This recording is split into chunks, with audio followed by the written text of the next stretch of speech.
Good morning મિત્રો. આજની સવારની પ્રેમી સલામ, જય મસીહ કી, પ્રેઝ ધ લોર્ડ. પ્રભુ ઈસુના ગૌરવી નામમાં આજે સવારે સુંદર વાતાવરણ હેઠળ સુંદર તાજગી તંદુરસ્તી સાથે પ્રભુનું વચન આપણે જોઈ રહ્યા છીએ. બહુ સુંદર વાતાવરણ અને તાજગીમાં પ્રભુનું વચન સાંભળી રહ્યા છે. અને પ્રભુનું વચન એ છે કે સતાવણી મધ્યે આપણી પ્રાર્થનાઓ શું હોવી જોઈએ, સતાવણી મધ્યે આપણે કેવી રીતે પ્રાર્થનાઓ કરવી જોઈએ. સતાવણી મધ્યે આપણી પ્રાર્થનાઓ પ્રભુ સાંભળે છે અને આપણી પ્રાર્થના પ્રભુ સાંભળે છે ત્યારે કેવી રીતે શું પરિણામ આવે છે એ પણ પ્રભુના વચનો દ્વારા આપણે જોયું છે. પહેલી વાત, યશાયા પ્રબોધકનું પુસ્તક 65મો અધ્યાય અને 24મું વચન. તેઓ હાંક મારે ત્યારે તેર પહેલાં હું તેઓને ઉત્તર આપીશ અને તેઓ હજી તો બોલતા હશે એટલામાં હું તેઓનું સાંભળીશ. હજુ તો તેઓ હાંક મારે, અવાજ કરે એ પહેલાં પ્રભુ કહે છે કે હું તેઓને જવાબ આપીશ, હું તેઓનું સાંભળીશ.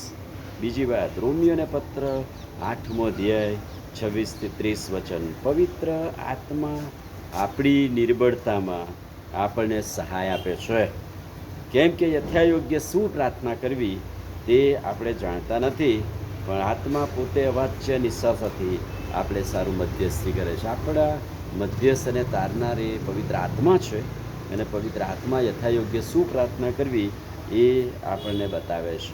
1 યોહાન 5:14 અને 15. જો આપણે તેની ઈચ્છા પ્રમાણે કંઈ માગીએ તો તે સંબંધી તે આપણું સાંભળે છે. જો આપણે તેની ઈચ્છા પ્રમાણે કંઈક માગીએ તો પ્રભુ કરી શકે છે. બીજું કાળવૃતાંત 7મો અધ્યાય અને 14મું વચન, જે પરિચિત વચન છે.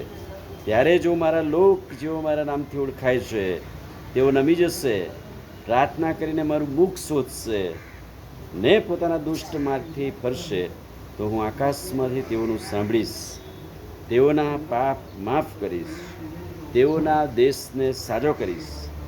આ સ્થળે કરેલી પ્રાર્થના તરફ મારી આંખો ઉઘાડી રહેશે, મારા કાન ચકોર રહેશે. કેટલું ગજબની વાત.